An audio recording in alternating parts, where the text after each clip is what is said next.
Mau menyaksikan kajian Buya Yahya tanpa biaya internet?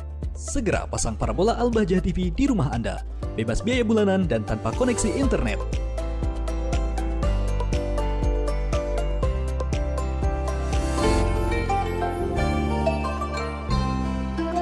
Assalamualaikum warahmatullahi wabarakatuh, Buya. Saya hamba Allah izin bertanya, apa hukumnya kalau istri tidak mau tidur berdua dan selalu mengunci pintu berpuluh-puluh tahun? Agar saya bisa menjelaskan berdasarkan Al-Quran dan hadis. Saya sudah 30 tahun berumah tangga. Sampai saat ini kalau tidur istri saya tidak mau ditemani dan selalu menutup pintu dan dikunci. Dan saya akhirnya sering keluar rumah. Kalau saya pingin pasti ada ribut-ribut baru bisa. Setelah itu saya harus keluar dari kamar. Mohon penjelasannya Buya, terima kasih. Wassalamualaikum warahmatullahi wabarakatuh. Waalaikumsalam. Saya akan menjawab dari mana. Saya belum duduk dengan Anda. Dan saya belum tahu informasi dari istri Anda. Mana yang enggak benar? Apakah Anda orangnya memang menyebalkan sekali? Saya tidak tahu itu. Sehingga saya tidak bisa menyalahkan istri Anda. Saya mulai dari diri Anda saja yang Anda bertanya.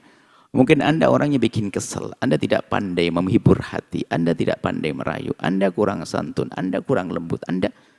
Sehingga istri Anda hanya, sudah terlanjur Bu, menjadi pasangan. Lalu istri Anda tidak menikmati Anda. Bisa jadi begitu. Maka berani bertanya di majelis ini harus berani saya jewer dulu sebelumnya. Nah, saya tidak tahu yang sesungguhnya seperti apa. Kok bisa? Istri nggak mau. Biasanya istri menanti, kok istri tidak mau. Ini apa itu? Atau Anda memang tidak peduli? Anda hanya menginginkan istri cantik, tapi Anda sendiri malas sikat gigi, malas sisiran, malas ganti baju, mandi seminggu sekali, atau bagaimana? Saya tidak tahu itu. Maka saya mulai dari diri Anda sini, saya tidak tahu. Baik, kalau Anda orang baik-baik, Anda sudah benar, hak-haknya Anda penuhi, Anda menjalankan kewajiban secara zahir, nafkah dan sebagainya, sopan santun, tata krama, kata yang baik sudah Anda penuhi. Kalau memang Anda sudah benar begitu, berarti istri Anda bermasalah dia itu. Istri Anda ini enggak benar. Cuman di saat kita menyikapi yang demikian, saya tidak serta-merta juga mengatakan istri itu salah yang harus disalahkan. Kita tidak tahu apakah ada permasalahan di mentalnya. Ada, mohon maaf ini, ada sebagian wanita itu yang ada minder yang berlebihan. Dan itu bukan hal yang baik. Sehingga tidak berani tidur dengan suaminya. Padahal suaminya sudah menerima abadanya. Karena pernah katanya ada cerita, kamu ngorok loh kalau tidur. Kamu ngeces kalau tidur. Macam-macam. Jadi ada wanita yang tidak berani tidur dengan suaminya karena satu hal. Padahal suaminya sudah menerima. Padahal suami sudah ngomong, aku lebih ngecesan dari kamu loh yang. Padahal sudah ngomong, tapi memang dasar mentalnya sudah kena. Ada perempuan yang mindernya berlebihan. Saya tidak tahu, ini memang duduknya panjang. Nggak gini-gini harus selesaikan secara tuntas. Saya tidak tahu seperti apa. Bisa jadi seorang wanita karena terlalu minder, ada. Jadi kita menemukan rabu itu. Saya tidak berani, saya nggak pede dengan suami saya. Jadi, loh, kalau tidak pede bukan harus begitu dong. Kalau tidak pede, tidak percaya diri, itu biasanya memang mentalnya yang rusak. Datang ke psikolog agar diberi bimbingan. Dan hendaknya semua orang merasa dirinya cantik gitu loh, depan suaminya. Gitu loh. Dan jangan seutuhan suamiku menginginkan begitu. Jadi termasuk kebodohan seseorang adalah menganggap istrinya, suaminya adalah menginginkan yang begini-begini. Salah. Akhirnya tersiksa dia. Sehingga dia harus merubah hidungnya, merubah matanya, merubah kulitnya, merubah. Ini gara-gara seutuhan sama suaminya. Padahal suami sudah menerima, sudah selesai. Mempercantik maknanya menjaga, tidak harus merubah macam-macam. Bisa jadi seorang perempuan suaminya pergi langsung dirubah hidungnya jadi mancung. Akhirnya dicerai sama suaminya. Kenapa? Aku senang waktu pesek. Ayo mau apa? Karena pesekmu kenangan bagi saya. Ayo, kan bisa jadi begitu. Sudah usah aneh-aneh deh. Jadi inilah orang tidak percaya diri, bahaya sekali. Bisa jadi karena dia tidak percaya diri, maka dia tidak nyaman tidur dengan suaminya. Akhirnya bingung dia cara menghalanginya, karena suaminya mungkin sangat baik, suka nempel terus, sehingga dikunci sekalian pintu karena dia TPD. Itu berarti permasalahan mental. Kalau mentalnya nggak apa-apa, wah permasalahan hati, jangan-jangan memang nggak punya hati dia, maka perlu dibenahi juga. Bahwasanya kita perlu memahamkan bahasanya melayani suami adalah pahala besar. Pahala besar, suka atau tidak suka. Hei para istri, ketahuilah, jangan melayani suami hanya di saat kamu suka. Ini problem besar. Di saat seorang istri melayani suami hanya di saat istri suka. Sebab banyak istri dalam keadaan yang menjadi tidak suka menjelang haid. Ada saat tertentu. Akan tapi saya akan mau kasih motivasi seorang istri melayani suami di saat Anda tidak suka, Anda pikir. Di sana ada orang, na'udzubillah, semoga Anda dijauhkan dari kehinaan itu. Ada wanita yang menjual diri. Menjual diri, dia itu akan melayani suka atau tidak suka. Biarpun laki-lakinya bau apapun, dia asalkan ngasih duit, dan dia berperan sebagai seorang wanita yang istimewa bagi dia. Padahal dia bukan karena Allah dan dapat dosa. Kenapa dia bisa? Tapi kenapa Anda ini yang solehah kok susah banget layani suami? Ini gara-gara yang bertanya kena semua ibu-ibu nih. Dan saya teringat hadis Nabi SAW tentang seorang wanita itu kalau diajak oleh suaminya ke atas ranjang, kemudian kok wanita itu ogah-ogahan, nggak mau, kemudian laki-laki itu menginap di malam hari dengan marah, maka dikutuk malaikat sampai pagi. Kalau saya amati bahwasanya ini hadis terindah buat wanita.